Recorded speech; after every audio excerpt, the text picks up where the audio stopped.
Welcome back to the Black Table on the Black Star Network. This is our weekly hour, devoted to exploring ideas and subjects of special importance to people of African descent and others fighting to build a better society. So today we're going to take up not only the subject of the United States Supreme Court and U.S. society more generally, but we're going to take that subject up through the prism of someone who needs no introduction to many in the domestic U.S. audience, and that is Clarence Thomas, the Enigma of Clarence Thomas, in fact. And what is Clarence Thomas about? Who is he? Where did he come from? And how are his opinions increasingly shaping the direction not only of the United States Supreme Court, but perhaps even of the larger polity? And to help us with that, in fact, to lead us in that conversation today, is Professor Corey Robin. Professor Robin has written a remarkable book entitled The Enigma of Clarence Thomas. And I encourage everyone to get this book, to digest this book, and as you're reading it, to refer back to conversations that Professor Robin has had widely, including the one we're going to have today. He's a distinguished professor of political science at Brooklyn College and the City University of New York Graduate Center. He's the author of a number of works, including several books, probably more widely known, his book, Fear, The History of a Political Idea, and his book, The Reactionary Mind, Conservatism, from Edmund Burke to Sarah Palin.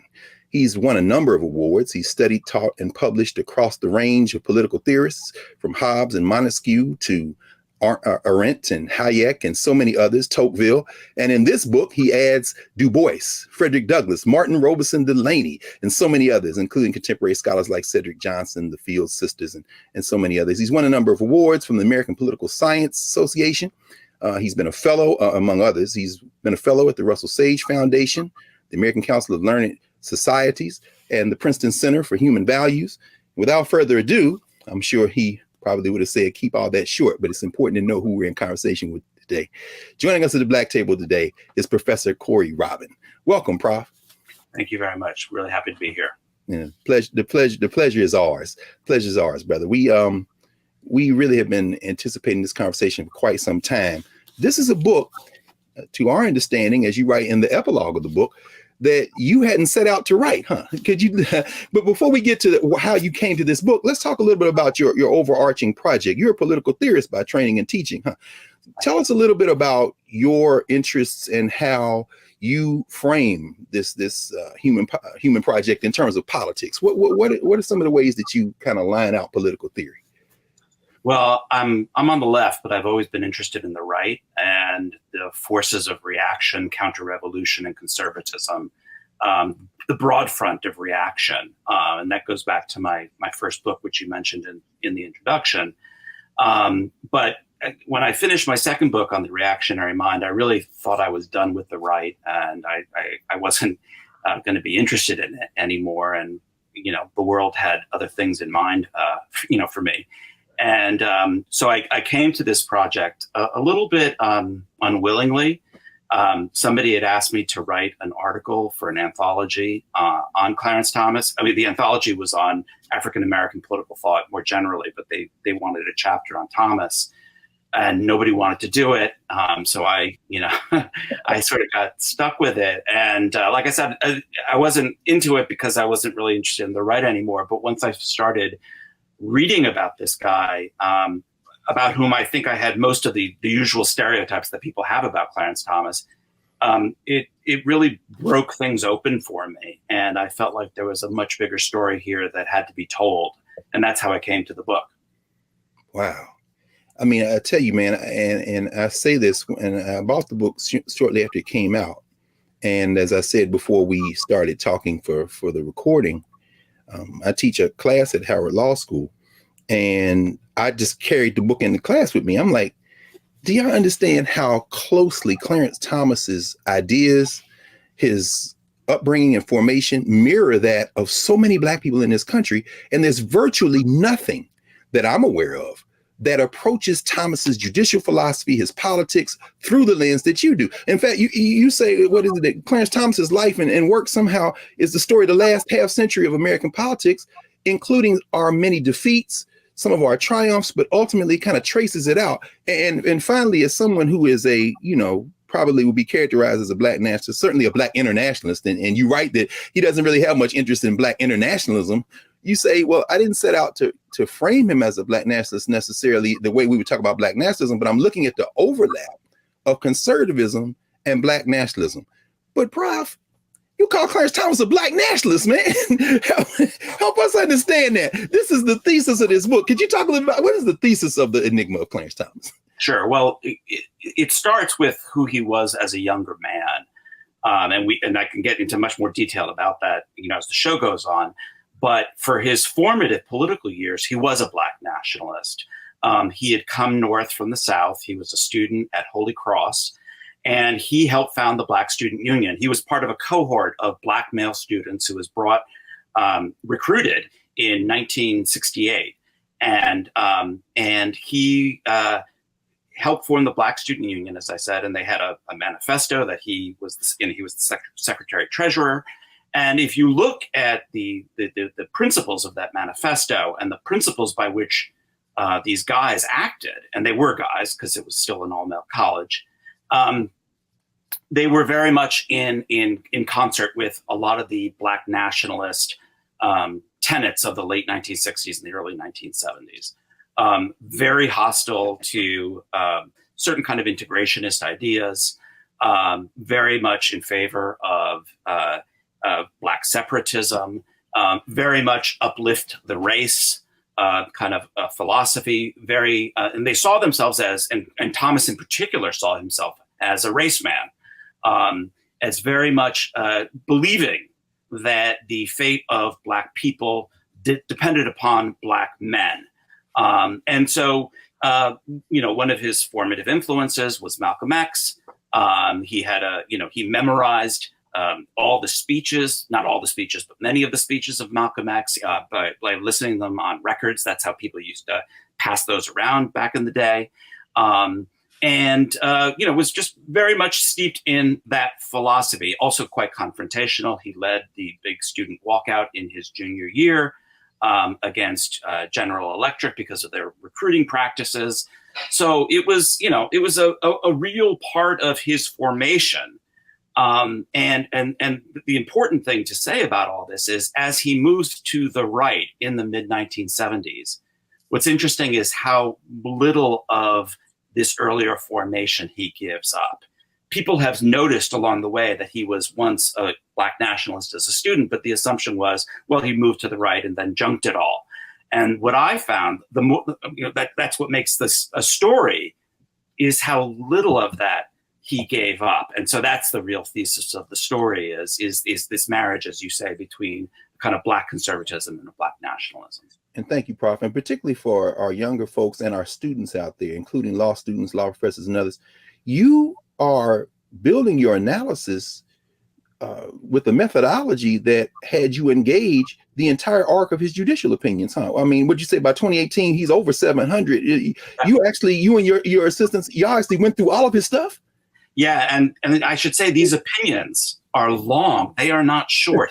He's known for writing sometimes 100, 200-page long opinions. And what's fascinating about him is how steep they are in Black history. Not all of them, obviously, but quite many of the significant ones. And steeped in Du Bois and steeped in Frederick Douglass, steeped in the historiography of Black history, the story of Reconstruction. He cites extensively from Herbert Aptheker, who was a white historian, but a member of the Communist Party, the pioneering historian of slave rebellions. So it is not just, little things he dabbles on here and there. It really drives a lot of the jurisprudence, and it's all there on paper for people to read. That is remarkable. I mean, as we said, you divided it out into a kind of 3-movement story, race being the first 3 chapters, and then you pick up chapters 4 through 6 in capitalism, and then end up the last 3 chapters in constitutionalism. But it's fascinating to the point you're raising and that you wrote about in chapter 5, for him to go so deeply into civil forfeiture and actually stand against it. One of the few things he does stand against in terms of the power of the state, but to cite extensively Eric Foner and Reconstruction, even more so than Ruth Bader Ginsburg, who ends up on the other side of it. I mean, I think people don't, as you say, this is really going to be a revelation for folk who think that he changed. He didn't change that much. I mean, and when you cite, for example, some of his influences, including Louis Farrakhan, the fact that he was a big fan of and is a big fan of Spike Lee movies. I mean, I think some people are going to be shocked by this, problem. I certainly was, when I found this all out, and it's really, really, really interesting. I mean, you talked about the civil forfeiture stuff, but also, it's the takings clause, which is a provision of the Fifth Amendment about the taking of property, and what's fascinating there, he has a big case coming out of New Haven, and he talks about urban renewal is black renewal, which was, a kind of, urban renewal is black removal, right. Which was, a big slogan and motif. That's right. In the black community, James Baldwin made it very famous in an interview he gave with Kenneth Clark.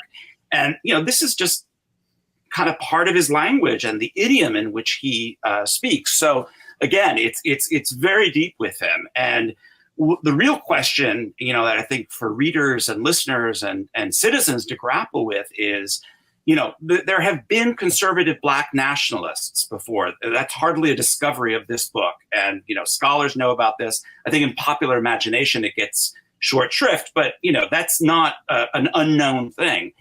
We have not had a conservative black nationalist Supreme Court justice before. That's right. And that's the story that I think we really have to come to terms with, because I think it alters our understanding of the Constitution.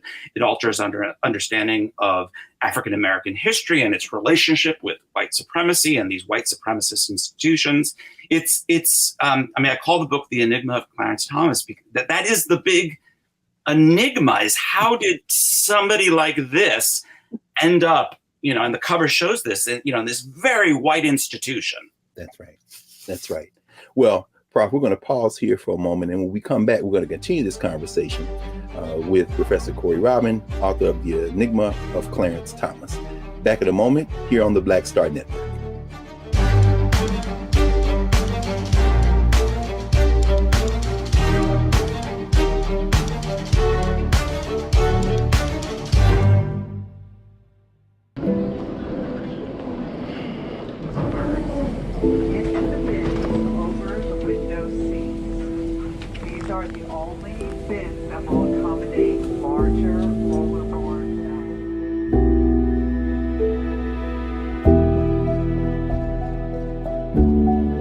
Put 10 in here? 10, and you don't come out till you die. And you eat him, you eat 10. Oh my God. So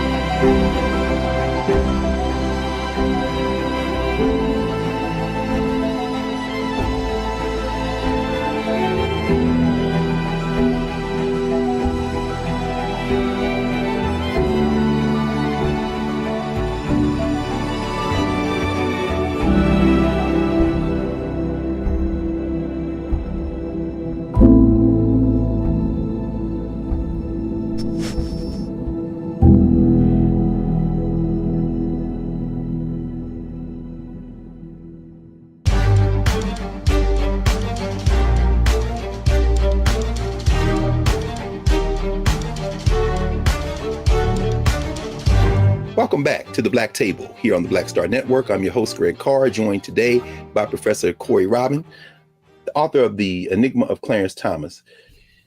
Professor Robin, Corey, it's interesting that you mentioned, of course, the whole arc of Kenneth Clark and, the questions of the doll test. I never liked that doll test myself, quite frankly, but because, what it says or doesn't say about the nature of Black identity and self-worth. You explore Clarence Thomas's formative years and his early professional arc, and you trace out the theme of stigma. Yeah. You trace out this theme of self-respect. I mean, how much of that thinking and that upbringing goes into his judicial philosophy in your mind? I think it's really important. I mean, I think it's both the terror and the power of his ideas of race, and also, frankly, the limitations of his idea of race and racism, because it is very much focused on stigma. That is, from a very early age. I mean, and it actually starts within the Black community. Yes. Clarence Thomas was born in Pinpoint, which is a very poor town on the coast of the Atlantic in Georgia, not far from Savannah. And when he's about 5 or 6 years old, he moves to Savannah, where he's to move in with his grandfather, who's a kind of, I mean, you would say today middle class, except, you know, was not from a middle class background himself, was very working class. But nevertheless, he owned his own fuel delivery company. He owned some property. But the thing about Thomas was, when he goes to school, is he's much darker than other Black students. Okay. And this is, you know, by his own memory, this is his first real confrontation with the color line, is colorism. Well, Corey, I almost hesitate to say this, but again, this is a Black Table. We're being candid. At 57 years old, I am old enough to remember when in elementary school, it was an insult for a quote unquote lighter skinned Black child to talk to a Black one and call them ABC. I remember America's Blackest Child. And so Clarence Thomas does too, a generation before us, but yeah. Absolutely. I mean, and that is what, as you say, that is what he was called. You know, later when he's at a school and he goes to sleep, you know, they say you can't find Clarence, you know, because the lights are out. I mean, it's a very, you know, wounding, painful experience for him. And he doesn't forget it. And he begins to apply it as he gets older. This is how he begins to understand Black liberalism. Is, you know, it's the professional managerial class that tends to be lighter and wealthier. And so, you know, these ideas about color and race are very formative for him. And they come to center on this idea of a stigma, that Black people are stigmatized. And this is then going to carry, I mean, this is a long story, but just to cut to the chase, it's going to carry over to his ideas about affirmative action. You know, most conservatives, white conservatives, when they talk about affirmative action, they believe it's an offense against colorblindness. And what's interesting about Thomas, even though his white conservative fan base thinks he's a colorblind jurist, he's anything but that. He's the complete opposite of that. Yeah. And for him, one of the key wrongs of affirmative action is how it stigmatizes Black people. In the same way that not every Black person in the 19th century was enslaved, but nevertheless, all Black people carried the stigma of slavery and of racialized inferiority, whether they were free or enslaved. Thomas argues that, of course, not all Black people are in a university by virtue of affirmative action, or in a workplace by affirmative action.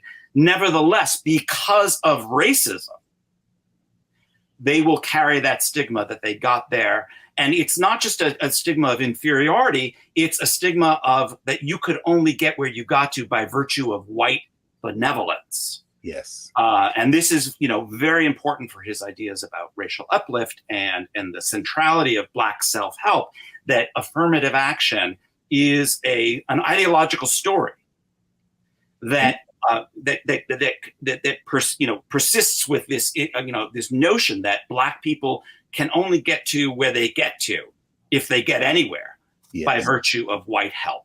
Yes, and of course, as you say, on the other side, dignity is so important to him, not just individually but collectively. Although that collective sense of dignity doesn't translate into collective political action, as you line out in terms of voting rights, which is fascinating. And you get into that second movement when you start dealing with capitalism. In fact, let's walk across that bridge a little bit. It was interesting that you line out an opinion where he compares the set aside, the affirmative action kind of concept in the U.S.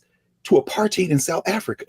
He says neither one is good. I mean, there's something compelling about the idea that if once you accept the rules, you just got to beat these people at their own game. But there's an animation when it comes into the second movement, capitalism, where you kind of, in chapter 4, you begin to talk about Thomas Sowell. Yeah. And I think about the fact, of course, Thomas Sowell started out at Howard, and he writes about that in his memoir, and Sterling Brown and others are like, well, go test yourself against these other folks. What does Clarence Thomas, what would you think Clarence Thomas would have to say to Black folk who say, well, we need these programs? I mean, Clarence Thomas, does he think that perhaps this enfeebles the Black population to kind of rely on these kind of programs? Yeah, very much so. I mean, I'm skipping to the third part of the book, but just Please. again, quickly, Thomas believes that the whole apparatus of modern welfare state liberalism, whether it be, the welfare state itself, voting rights, and other, the sort of the cultural revolution of the 1960s, the sexual revolution, that all of these things have crippled the Black community, and in particular, Black men. Now, Thomas has a very patriarchal vision of racial progress and of racial identification. I should say he's not really alone in this. No. He really, he says it well into this time in the Reagan administration in the mid 1980s in a speech he gives in Savannah at a Black college in HBCU.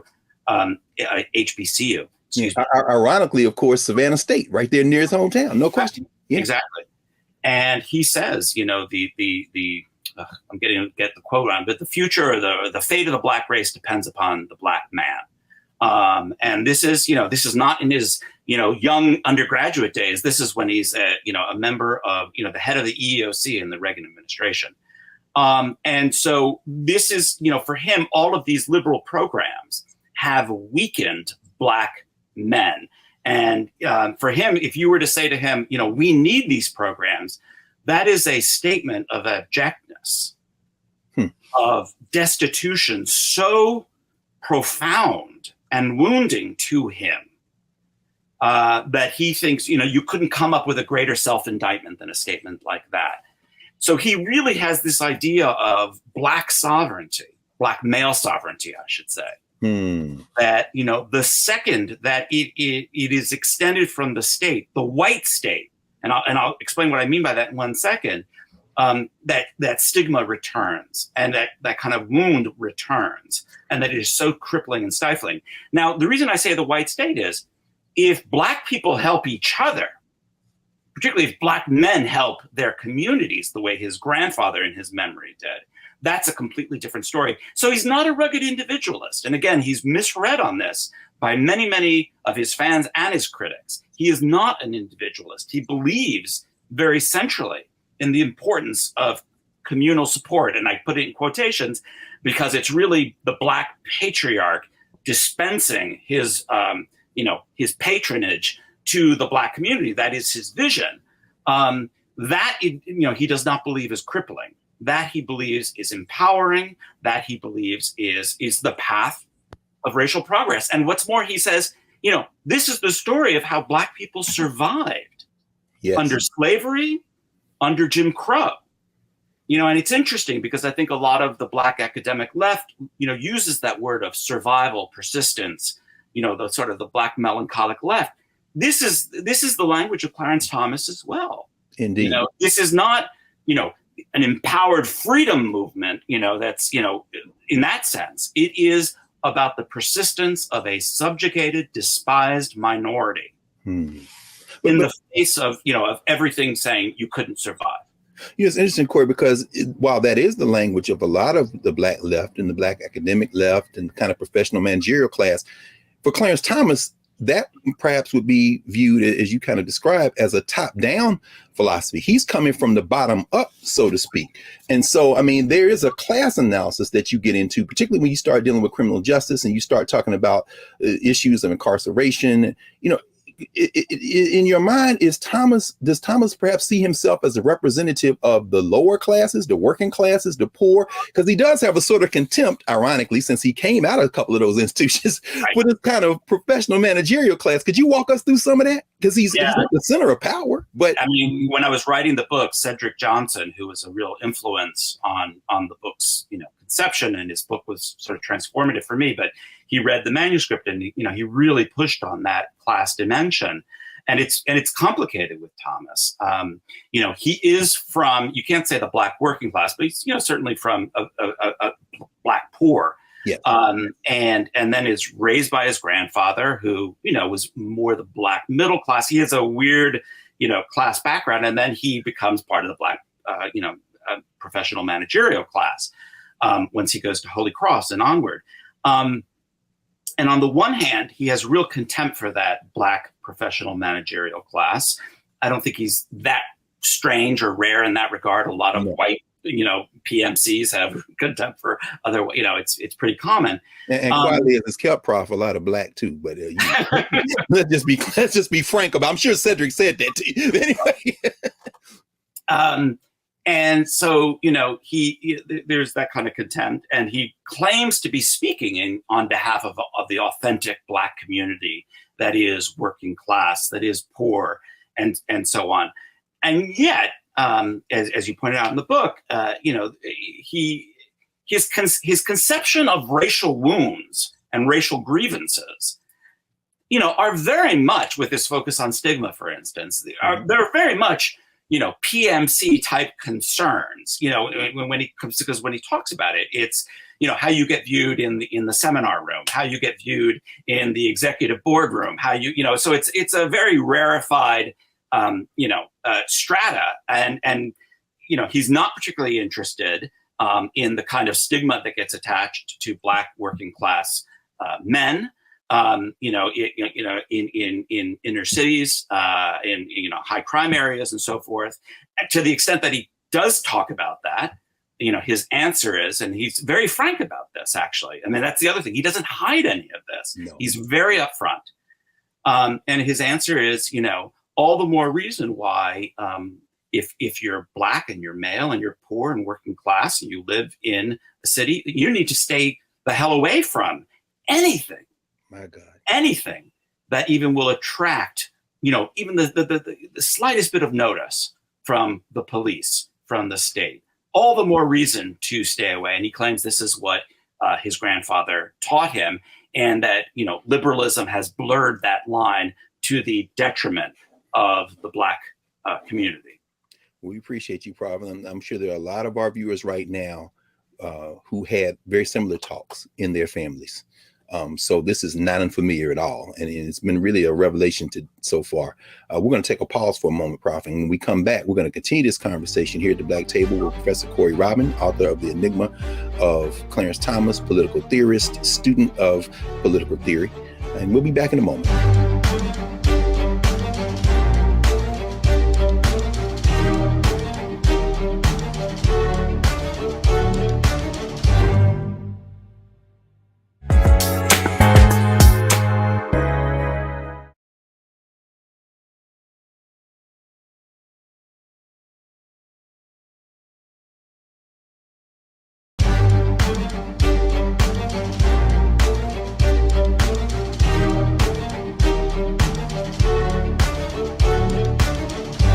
Welcome back to the Black Table here on the Black Star Network. I'm your host, Greg Carr, with Professor Corey Robin. Prof, let's look at how Clarence Thomas, his interpretation of the law, with this political philosophy, with this cultural grounding he has, how that translates into how he reads the Constitution. You write about how at his confirmation, well, first of all, you write about how he never aspired to be on the bench in the first place. And that's fascinating. I'm going to maybe say a few words about that when he makes the transition from EEOC to the bench.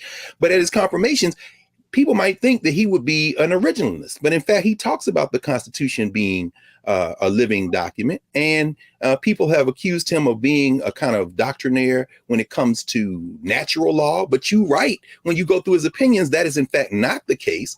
And so if he sees Black people as being able to pull ourselves up by our bootstraps, so to speak, why doesn't that translate, for example, in his assessment of voting rights and constitutional protections? Why doesn't that translate into a philosophy of collective Black political action? Why is he so hard on Black folk when race seems to be a factor in enhancing Black political power instead of the opposite?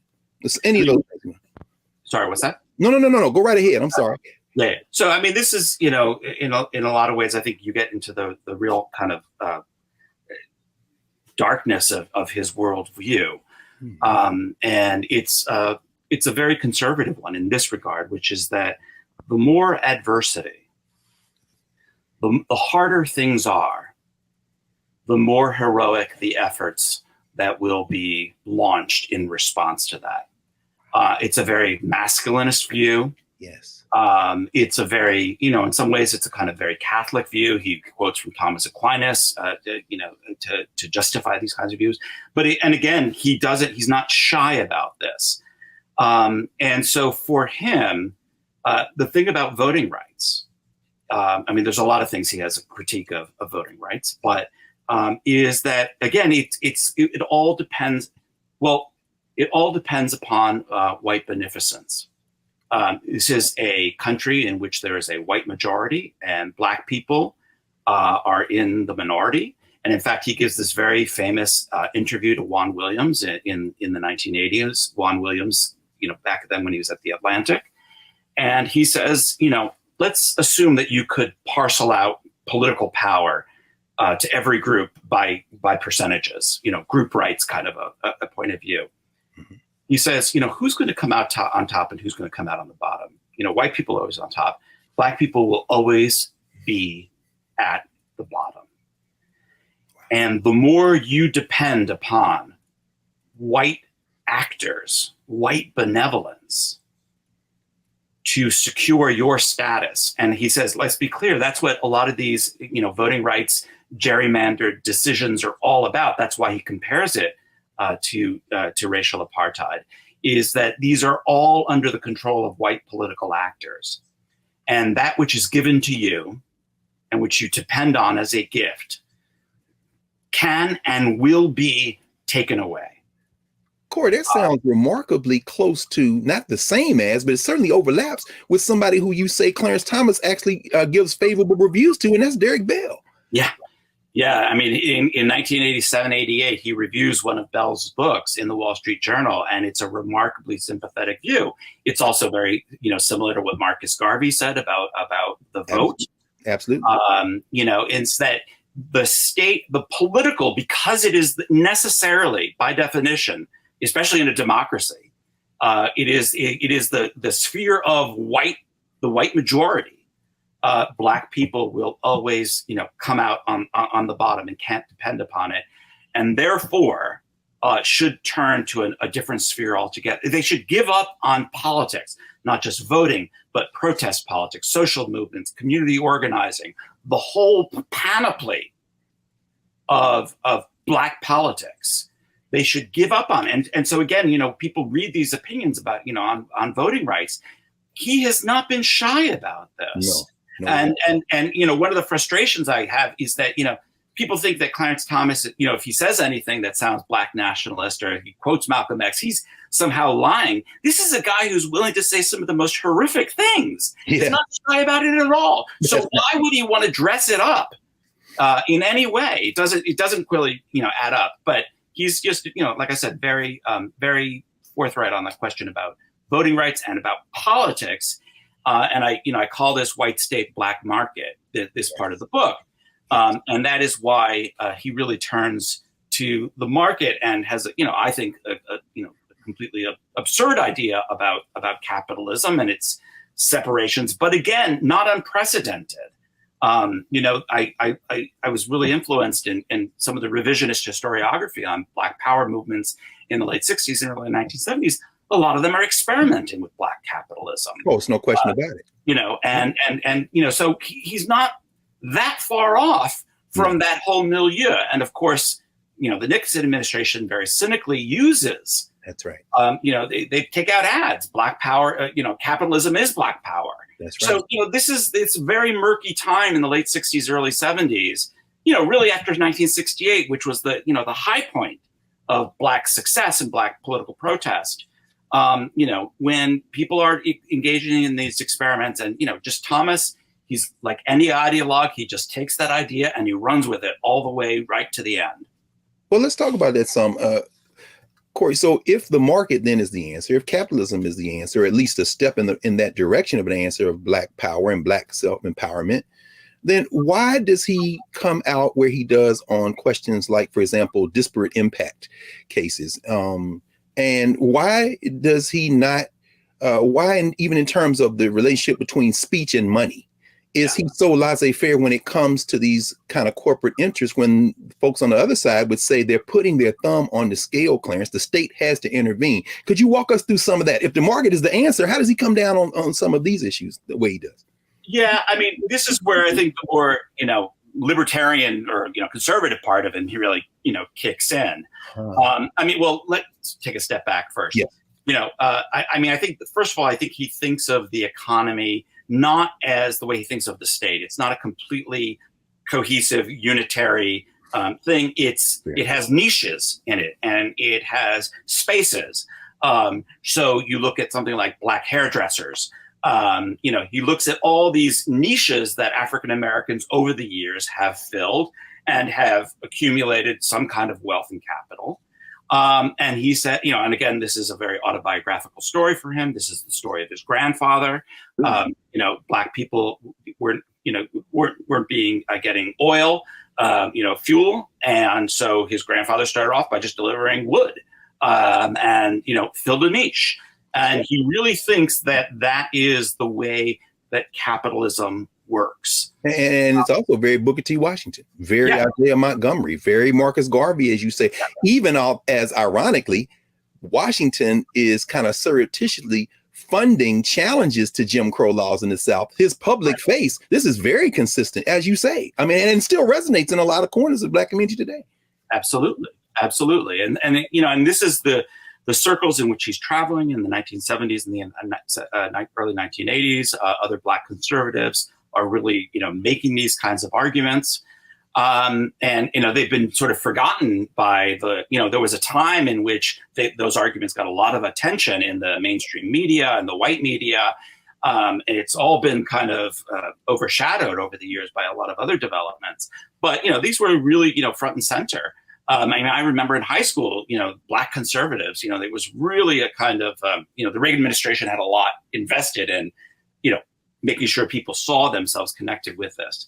And ironically, in Black nationalist communities at that same time, whether it be Floyd McKissick and those guys in North Carolina with Soul City, we talked with Adolph Reed a few weeks ago about that, whether it be the Black nationalists, whether it be Ocean Hill, Brownsville, and Brooklyn in the East, the African-centered education movement, it wasn't just the Black conservatives who politically were seen as being aligned with Reagan and Meese and the big meeting they had in 1980, where it was a Claremont somewhere. No, it was also the Pan-Africanists and the Black nationalists. So it gets real messy. This is why your book is so important. James Foreman's book, James Foreman Jr., Locking Up Our Own, really goes into this as well on criminal justice issues. And, he says it's not just that African Americans in Washington, D.C., are really pushing for some tough on crime stuff. Many of the most vocal, voices on behalf of that are, as you say, kind of Black nationalist, Pan-Africanist voices. So this is a whole milieu that sees, the function of the state. And Thomas, I should say on that particular issue is even more out there than a lot of other Black conservatives. They're supporting things like enterprise zones. Remember that was the big in the 80s. Absolutely. And he says, the first thing you got to deal with is crime. You cannot have a Black entrepreneurial class. You can't, have a Black market, as it were. Unless you've got crime under control. And if you look at some of his crime decisions, what's fascinating about them on the court, who are the victims of those decisions? It's oftentimes Black participants in the market, women, grandmothers who can't go to the corner store because there are gangs on the street, home sales that are not happening in the Black community because crime rates are high. He's got a very clear sense of the connection between harsh criminal justice, the penal state, and the Black market. That the penal state creates Black market actors. And, again, people say, well, how could you be a Black nationalist and, support a harsh penal state? Again, as we've just been discussing, that's not unprecedented, number one, but he has an analysis of this. That's right. This is how you create particularly Black male market actors. People who are going to be entrepreneurs, who are going to, create wealth in their communities, but they can't do it without that punishing hand, that harsh, punitive hand. And in a way, if you were to say to him, but that state is racist, I think in his, bleakest, most honest moments, what he would say is the more racist, the better. Wow. That almost sounds like Lenin, man. In other words, you got to heighten the contradictions until this. I said, he's an ideologue. He takes an idea and carries it all the way through. And so, again, if you get nothing from this book, this is not somebody who you can dismiss as a hypocrite or, as just kind of stupid or contradictory. That's right. Just sit with that contradiction for a second. Don't just say, oh, that's a sign of a small mind. Ask yourself in good left radical fashion, what does the contradiction reveal? How is it that one can make sense, a unity of that? And once you do that, you'll see that's what he was saying all along. My goodness. My goodness. Well, I tell you what, we're going to pause here one final time, Corey. And when we come back, we're going to hit right there, man. I mean, Clarence Thomas's austere worldview, which perhaps many more of us than what we care to admit might share. We're going to start with that when we come back in a moment here at the Black Table on the Black Star Network. Back in a moment.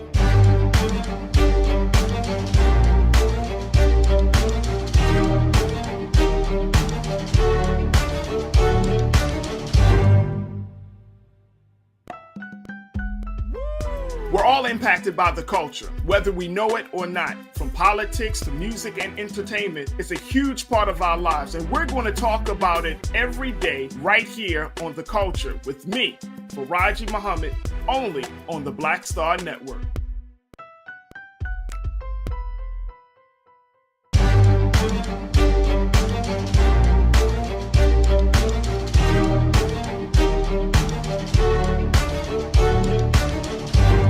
Welcome back to the Black Table here on the Black Star Network. Greg Carr, your host, joined today by Corey Robin, author of The Enigma of Clarence Thomas. Prof, you walked us right up to the gate, man. Your epilogue, Clarence Thomas's America. And I only have about 10 more minutes, so I want us to, get to that. But I can't resist asking you about in that last third, in your third movement, when you talk about the white Constitution and the Black Constitution, Clarence Thomas's worldview is one that, in so many ways, many of us find some common kind of consensus building. Race, you talk the permanence of race, the fact that we've got to fight our way through this. Walk us through those last couple of chapters, 8 and 9, if you can, just in the Black Constitution and the White Constitution. We start talking about the role of the state, the role of the federal government vis-a-vis the state government and state actors. I mean, we don't have time, obviously, for you to go through everything, but could you give us a broader view of how Clarence Thomas looks at the function of the state and trying to address some of these issues and what it can and can't do? Sure. The first thing to say, as you said, is Clarence Thomas has two constitutions in mind. One is the Black Constitution. This is the Constitution that's created out of the Civil War, the struggle over emancipation, essentially, with the Reconstruction Amendments. And he's very clear that that Constitution revolutionized the relationship between the national and the state governments and empowered the national government, he thinks, mostly for the worse. And then there is the White Constitution, the Founders' Constitution, the Framers' Constitution. And people oftentimes say, how could somebody who's a Black nationalist believe in that original Constitution? Well, remember what his originating philosophy is. Black people survived an American version of a totalitarianism, and that's what he calls it. It's this American totalitarianism. If they can survive that, they developed virtues and skills and habits and customs and tactics and strategies that we need to go back to. And he says, people think that I'm anachronistic. I am. I want to go backwards in time in order to move us forward into the future. He's very upfront about this. Man, that's a bizarre version of saying Kofor, brother. I'm gonna tell you right. but it's right there. You're saying it's in black and white. All I gotta do is read his opinions. Yeah, exactly. And so he embraces the kind of constitutional transformations that we're seeing today. There's a whole other story about rights there that we probably don't have to get in time to get into, but he really wants a kind of punitive state that will recreate the adversity, the hardship, the subjugation that Black people once experienced, not because he is a sadist and not because he is just having a lark, but because he believes out of that experience will come a kind of new generation of powerful Black men like his grandfather, who will be the salvation of their communities. My goodness. And yeah, you start. Go ahead. No. Please finish your thought, please. No, I mean, and so, with that comes the kind of world that we are increasingly seeing today, where, this is a state that is extraordinarily punitive, but simultaneously cannot protect you. certainly if you're Black, increasingly if you're white. I mean, just think about things like COVID and just the general breakdown of the state apparatus, climate change. We are facing these kind of extinction events. And in this world, and I say it's a mix of Mad Max and Do the Right Thing, which, as you said, Spike Lee is a favorite of his. Yes. What do you have? You have strong men with guns. With guns. Well, in fact, it's interesting that one of the cases you cite when he talks about Second Amendment guarantees and protections is about an elderly Black woman. Yeah. That's fascinating, man. I mean, she got to protect herself out here in the hood. These guys are coming. We read very carefully into those footnotes, I can see. Oh, man. Any work that you've done deserves that kind of close reading, man. That's why I'm telling everybody, you need to go get this book. But go ahead, please. Yeah, but, it was a case out of San Francisco, actually. And it was an elderly Black woman who had a gun. And he talks about this, about the centrality of Black arms in the Black tradition. His Second Amendment, decisions, particularly McDonald versus Chicago, which is about 12 years old now or 11 years old, really goes into how central it was arming Black people during Reconstruction. And he closes that power movement, the Panthers. I mean, we talking about Black militia, Republic of New Africa. Absolutely. Oh, absolutely. I mean, there's a song. Oh God, now I can't remember. It was a song about that not Kathleen Cleaver. No, Elaine Brown, I think, wrote about the centrality of Black men being armed and how central that was to the Black community. And so this is really to the heart of the whole vision. And again, what was once maybe, a vision that was particular to one wing of African-American politics. And again, this is the heart of the book, is now a vision that pervades America. Not pervades American society. That is American society. That is American society. And that's why I hope it's not hyperbolic to say, it's Clarence Thomas's America. And as I said in a recent article, he is not only the most powerful Black person, government official in the United States, which people seem to forget. He is the most symptomatic public intellectual in the United States. I think he is articulating what this country has become and where it is going. And he has seated the federal bench with his clerks, which you kind of began with, which is remarkable. Let me ask you, Prof, as we kind of turn to a close, because, you don't use, obviously, the word dystopian in terms of his outlook lightly. And as you've kind of lined out, and I love how you write this, for Clarence Thomas, repair or righting the ship is a non-starter. So in your mind, given the trajectory of where we're headed right now, because Clarence Thomas is clearly the intellectual leader of the court, do we just begin again? I mean, what are the prospects for you, having done this close reading against the context of your whole arc of intellectual work and teaching? What are the possibilities in a country where this kind of ideology is ascendant? Yeah, I think the first thing we have to remember is that Clarence Thomas didn't come from nowhere. He came from somewhere, not just literally, but metaphorically. And that there is a reason why this point of view has become ascendant. And it's not because Republicans are crazy, and it's not because they're stupid. And it's not even just because they are white supremacists. Yes, sir. What it comes out of, I believe, is the defeat of the Black freedom movement in its political phase.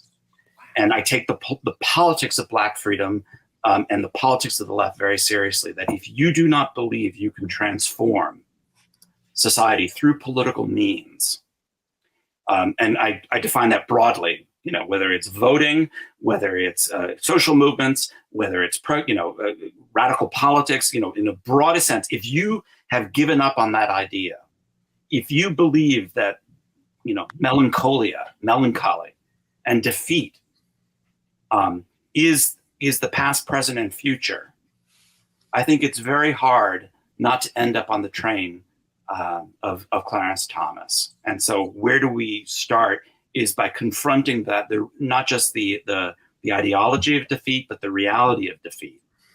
And then try to restore some belief in the possibilities of politics, again, broadly defined.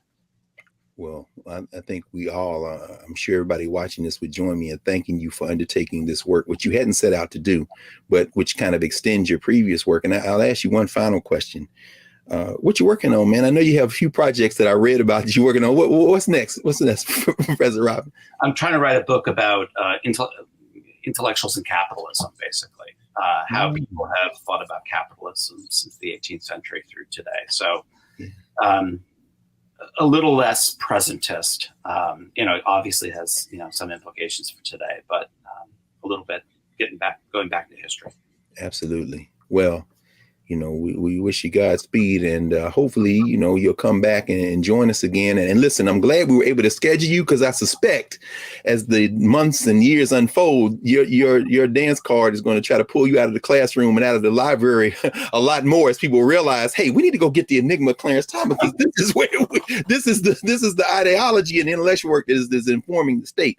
But we want to thank you for joining us today, Professor Robin, and please come back.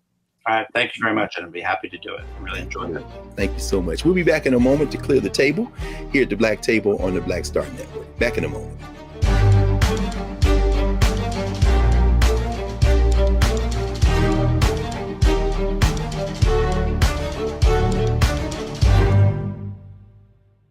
Hi, I'm Dr. Jackie Hood Martin, and I have a question for you. Ever feel as if your life is teetering and the weight and pressure of the world is consistently on your shoulders? Well, let me tell you, living a balanced life isn't easy. Join me each Tuesday on Black Star Network for A Balanced Life with Dr. Jackie. We'll laugh together, cry together, pull ourselves together, and cheer each other on. So join me for new shows each Tuesday on Black Star Network, A Balanced Life with Dr. Jackie.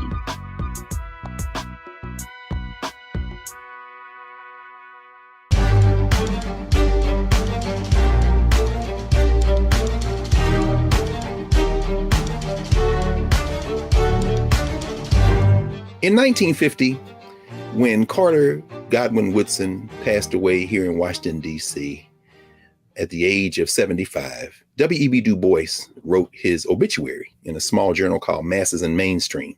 You heard Professor Robin mention Herbert Aptheker, who you would think would be the last person that Clarence Thomas would cite, the Marxist historian, but that was a journal that Herbert Aptheker actually published in as well. And this is what W.B. Du Bois said about Carter G. Woodson. He said, the life of Carter G. Woodson shows what race prejudice can do to a human soul and what it is powerless to prevent. The whole time we were listening to Professor Corey Robin, that quote from Du Bois echoed through my mind, because the life of Clarence Thomas in some ways shows us what race prejudice can do to a human soul and mind and what it is powerless to prevent. And so as we clear the table today, I'm reminded of the song by Jeffrey Osborne, the LTD, Where Did We Go Wrong? If we got to start again, then perhaps, as Jeffrey Osborne reminds us, it doesn't matter who is right or wrong. Doesn't matter who's to blame. We both have to swallow our pride and make this love strong. If you take love out and put country in, maybe we got a shot. Or maybe Clarence Thomas may be on to something. Either way, we got a front row seat to see what happens next.